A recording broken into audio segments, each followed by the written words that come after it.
தாய் தன் பனிக்கூட முடைஞ்சா பிறகும் அது மட்டும் இல்லாமல் அவருக்கு வலி வந்த பிறகும் பல முறை உரிய அதிகாரிகள்கிட்ட முறையிட்டும் அவர்கள் தகுந்த நடவடிக்கை எடுக்கல. செயற்கை சுவாசம் எல்லாம் கொடுத்து அந்த குழந்தை மரணித்திருக்குது. பட்டி போட்டுட்டு தான் 6 மணிக்கு செக்கப் பார்க்க நேரம் பார்த்து கொண்டு வந்துட்டு திருப்பி உண்மையிலே இங்கே வந்து நிறைய பிள்ளை நடைபெற்று இருக்கிறது. இன்றைக்கு ஜட்ஜ் வந்து அந்த சிசுவை பார்த்துட்டு பல இவரிடமும் இவருடைய வாக்குமூலங்களையும் பெற்று இவருடைய கருத்துக்களையும் பெற்று சென்றிருக்கிறாங்க. டிரெக்டருக்கு என்ன நடக்குதுன்னே தெரியல. இந்த ஹாஸ்பிட்டலில் 11 மணிக்கு பிள்ளை இறந்த பிள்ளையை நாங்கள் போய் பார்க்குறோம். 8 மணிக்கு சொல்கிறார் இங்கே வந்து ட்ரீட்மெண்ட் நடந்துட்டு இருக்கான், பிள்ளைக்கு வைத்தியம் செய்து கொண்டிருக்கார்களாம். 32 மணித்தியாலங்களாக சிசேரியன் செய்யப்படையில்லை. மன்னாரில் சிந்து இறந்த தாய் இறந்தது, வவுனியாவில் பிள்ளை இறந்திருக்கு. நாங்கள் இந்த இறந்த சிசுவினுடைய அந்த சடலத்தை நாங்கள் பாரம் எடுக்க மாட்டோம். திரும்பியும் கொடுத்து வருத்தம் வர 2 மணிக்கு சாப்பிட வேணாம்னு சொல்லிட்டு இரவு 12 மணி அப்படி இருக்கும். அந்த பிள்ளையிட ஒரு டாக்டர் கூப்பிட்டு சொன்னார், இங்கே 5ஆம் பாட்டிலேருந்து பிள்ளை எனக்கு தாரப்ப ஒரு உயிர் அற்ற நிலையில தான் எனக்கு தந்தாங்க. நான் இப்போ அந்த 5ஆம் பாட்டிலேருந்து வாங்கி இப்போ என்ன செஞ்சேன்னா ஹார்ட் மட்டும் வேலை செய்கிற அளவுக்கு நான் இப்போ செய்து எதுமோ ட்ரீட்மெண்ட் எல்லாம் செய்தாராம்.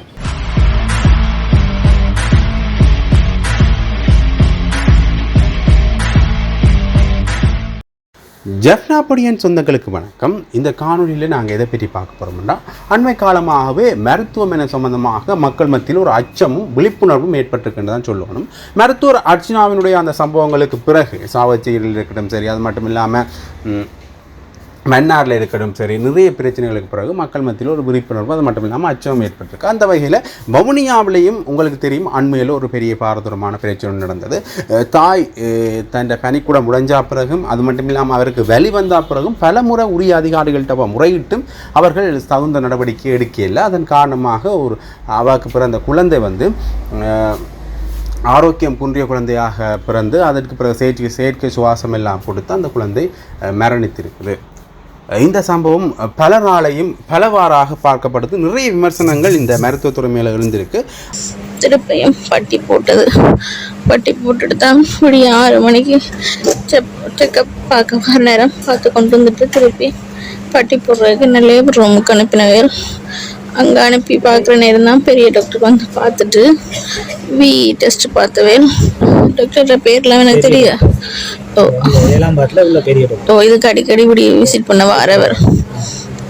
அப்போ அவர் வந்து பேசிட்டு போனதுக்கு பிறகு லேபர் ரூம்லேருந்து வெளியே திருப்பி எடுத்துட்டு தான் திருப்பி ஒரு பட்டியெல்லாம் போட்டு பார்த்துட்டு நானும் திருப்பி பேரெல்லாம் மாற்றிட்டு வந்த பிறகு 9 மணிக்கு திருப்ப எனக்கு குளிசை வச்சுச்சுன்னா திருப்ப அடுத்த குத்து வர்றதுக்காக பார்த்துட்டு அடுத்த குத்து வர்றதுக்காக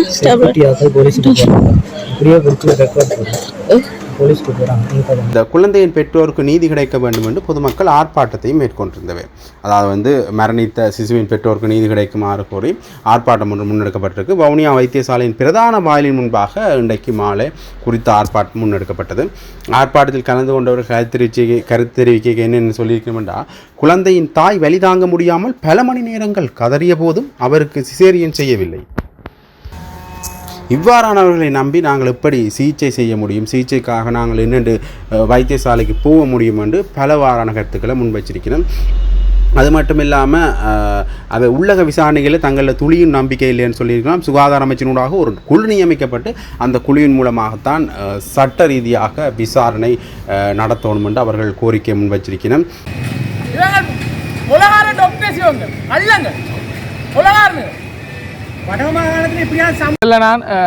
நாங்கள் எல்லாருமே இங்கே வந்திருக்கக்கூடிய இந்த உணர்வோடு இங்கே வந்திருக்கக்கூடிய ஒவ்வொரு உறவுகளுக்கும் இந்த பாதிக்கப்பட்ட இந்த குடும்பத்தின் சார்பாக நன்றியை நாங்கள் சொல்கிறோம்.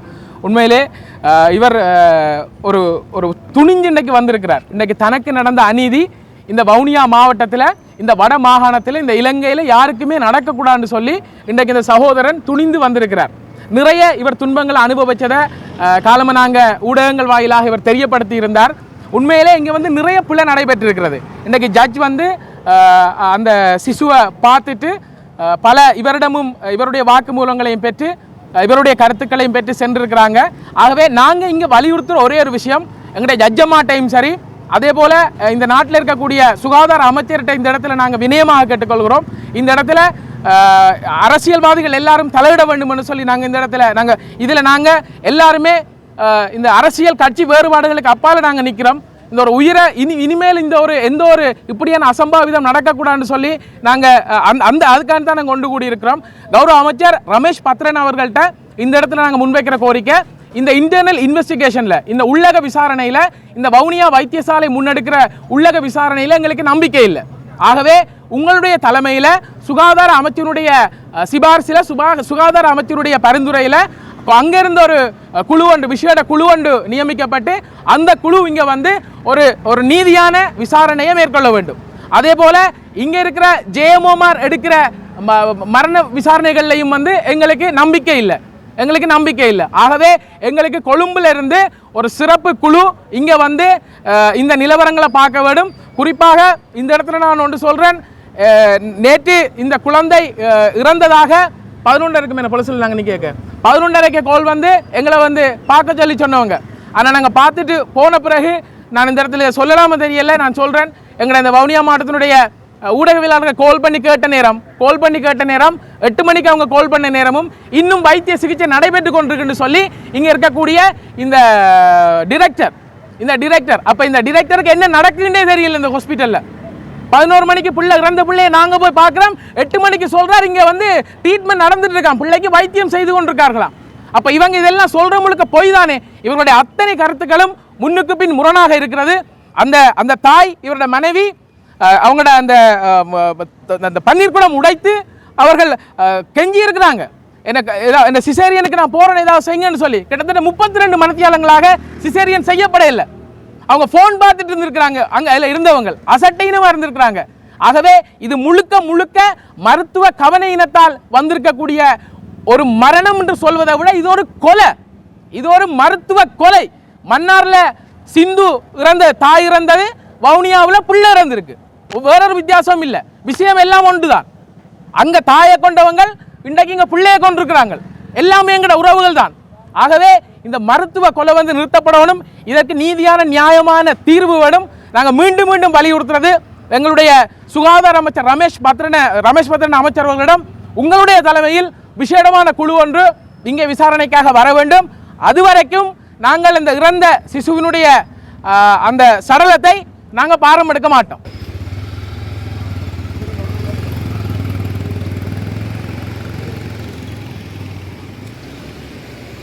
இந்த மாதம் 17ஆம் தேதி இந்த ஒய்ஃபை வவுனியா ஹாஸ்பிட்டல் வேலம்பாட்டில் பாபா கடைக்கு அட்மிட் பண்ண சொன்னாங்க.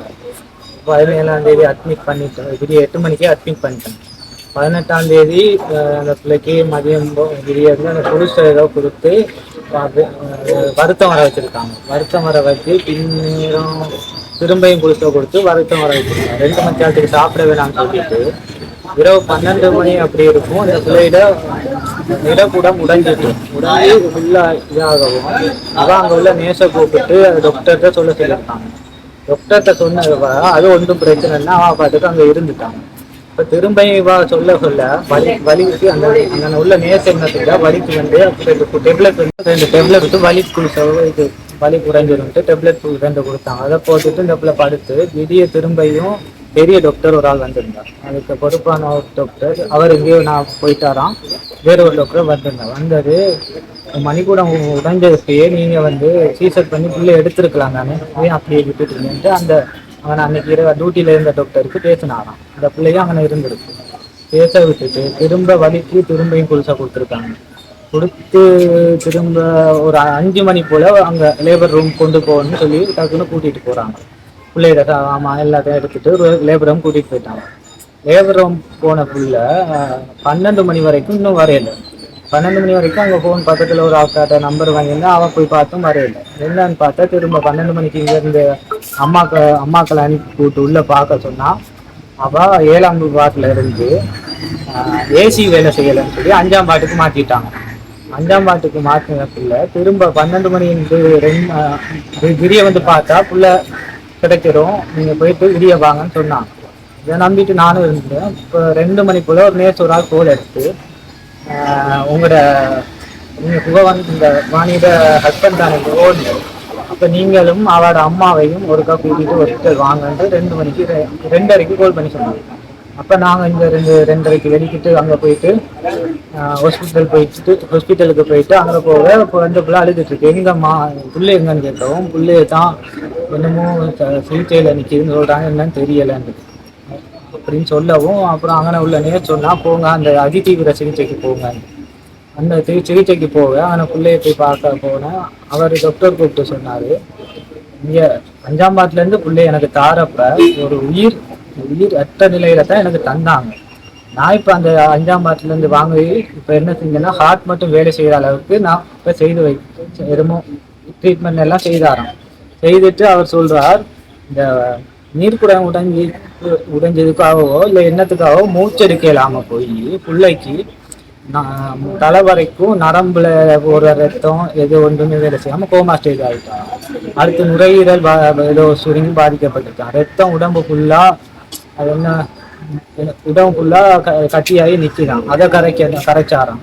அடுத்து கிட்னி வேலை செய்யலையாம், பல்ஸ் இல்லையாம், இப்படியே என்னென்னமோ சொல்லிட்டு 100 வீதத்தில் 15 வீதம் அப்படித்தான் இந்த புள்ள அப்படின்னாரு. அதுவும் இப்போ கோமா ஸ்டேஜ். நீங்கள் இப்போ நல்லா எல்லாம் ஹார்ட் எல்லாம் வேலை செஞ்சாலும் திரும்ப இப்படி தூக்கிட்டு இப்படித்தான் பார்க்கணுன்றாரு.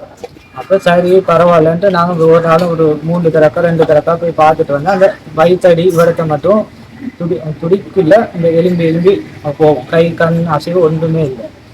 அப்போ நேற்று பார்த்தா 21 நேற்று இரவு வந்து 12 மணிக்கு இந்த ஒய்ஃபை கூட்டிகிட்டு போய் பிள்ளைய பார்க்க ஆசையிலேயே வாங்க பார்ப்போன்னு கூட்டிகிட்டு போயிருக்காங்க.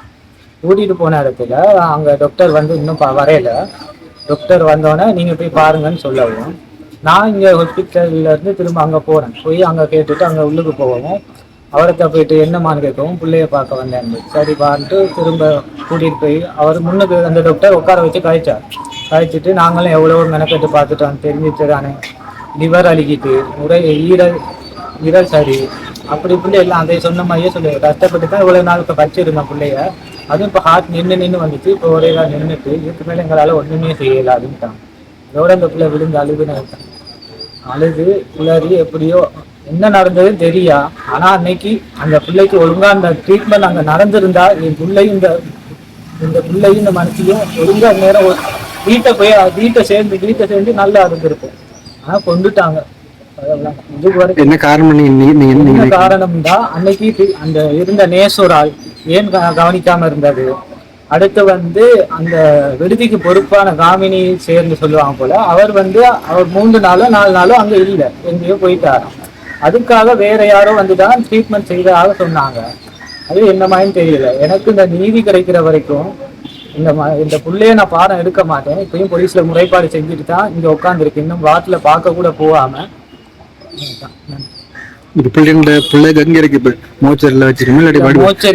அதிதீவிர சிகிச்சைக்குள்ள வச்சிருக்காங்க.